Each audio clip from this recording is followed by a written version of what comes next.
Sheekh Aadan Madoobe oo ku dhawaaqay go'aan saameynaya 130 xildhibaan. Muxuu yahay go'aankan cusub oo ku dhawaaqay Sheekh Aadan Madoobe? Sidee ayuu u saameynayaa xildhibaanada? Muuqaalkan ayaad kaga bogan doontaa ila soco.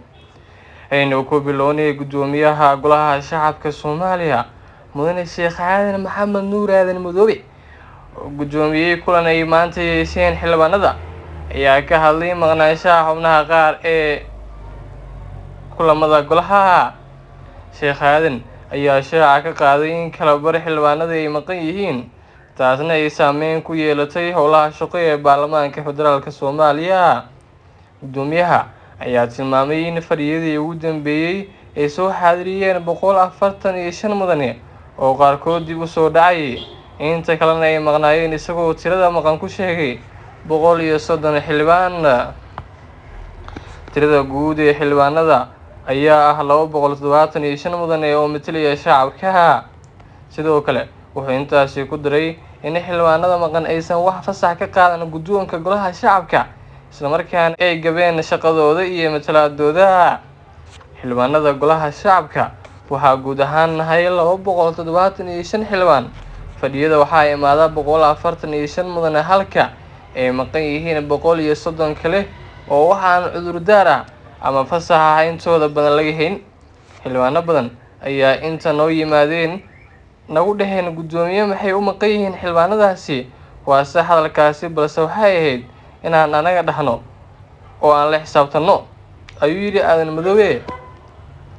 Aadan Madoobe oo hadalkiisa sii wata ayaa sheegay in loo baahan yahay in la dhaqangeliyo xeer hoosaadka Golaha Shacabka si loola xisaabtamo xildhibaanada maqan. Waxaa kale oo uu goodiyay in mudanayaashaasi la marin doono xeer hoosaadka oo uu tilmaamay inuu dhigayo in haddii xildhibaanku maqnaado fasax la'aan 2 sano uu xilka ku weynayo.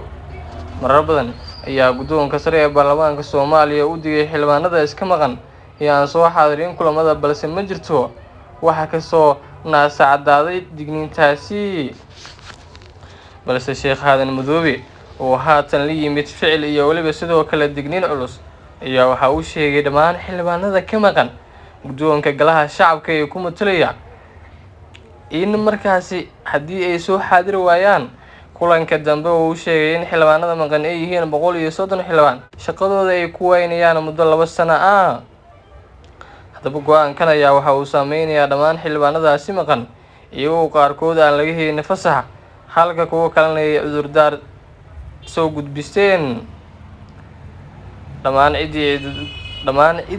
Dhammaan xildhibaanada cudurdaar soo gudbistay iyo kuwa fasaxa ku maqan waa loo ogol yahay, balse kuwa iska maqan hooyiskooda iskaga maqan ayaa markaasi waxa uu sheegay Sheekh Aadan Madoobe in haatan kadib lala xisaabtami doono haddii ay ka maqnaadaan golaha ay markaasi xilkooda ku weynayaan muddo 2 sano ah. Haddaba ma jiro wax warar ka soo baxay xildhibaanadaasi maqan iyo halkay ku maqan yihiin iyo sida uu saameynayo go'aankaasi ka soo baxay Sheekh Aadan Madoobe. Aadan Madoobe ayaa haatan wuxuu dhaqdhaqaaqyo xooggan ka wadaa baarlamaanka, isagoo isku dayay inuu isku duubo, sidoo kalena xildhibaanadaasi maqan ay fikirkooda ka dhiibtaan golahana ay soo xaadiraan. Hadalkan ayaa ku soo aadayo iyadoo haatan xildhibaanada dhexdooda uu guux weyn ka dhex yeerayo oo ka dhan ah xukuumadda dan qaran ee uu hogaamiyo madaxweyne Xasan Sheekh. Sheekh Aadan Madoobe oo ku dhawaaqay go'aan saameynaya 130 xildhibaan. Muxuu yahay go'aankan cusub oo ku dhawaaqay Sheekh Aadan Madoobe? Sidee ayuu u saameynayaa xildhibaanada? Muuqaalkan ayaad kaga bogan doontaa ila soco. Aynu ku bilownay gudoomiyaha Golaha Shacabka Soomaaliya Mudane Sheekh Aadan Maxamed Nuur Aadan Madoobe gudoomiyay kulan ay maanta yeesheen xildhibaanada ayaa ka hadlay maqnaanshaha xubnaha qaar ee kulamada golaha. Sheekh Aadan ayaa shaaca ka qaaday in kala bar xildhibaanada ay maqan yihiin, taasna ay saameyn ku yeelatay howlaha shaqo ee baarlamaanka federaalka Soomaaliya. Gudoomiyaha ayaa tilmaamay in fadhiyadii ugu dambeeyay ay soo xaadiriyeen 145 mudane oo qaarkood dib u soo dhacay, inta kalena ay maqnaayeen, isagoo tirada maqan ku sheegay 130 xildhibaan. Tirada guud ee xildhibaanada ayaa ah 275 mudane oo matalaya shacabka. Sidoo kale wuxuu intaasi ku daray in xildhibaanada maqan aysan wax fasax ka qaadan guddoonka golaha shacabka isla markaana ay gabeen shaqadooda iyo matalaadooda. xildhibaanada golaha shacabka waxaa guud ahaan nahay 275 xildhibaan, fadhiyada waxaa imaada 145 mudane halka ay maqan yihiin 130 kale oo waxaan cudurdaar ah ama fasax ah intooda badan laga hayn. xildhibaano badan ayaa inta noo yimaadeen nagu dhaheen guddoomiye maxay u maqan yihiin xildhibaanadaasi, waa sax hadalkaasi, balse waxay ahayd inaan anaga dhahno oo aan la xisaabtano, ayuu yidhi aadan madoobe.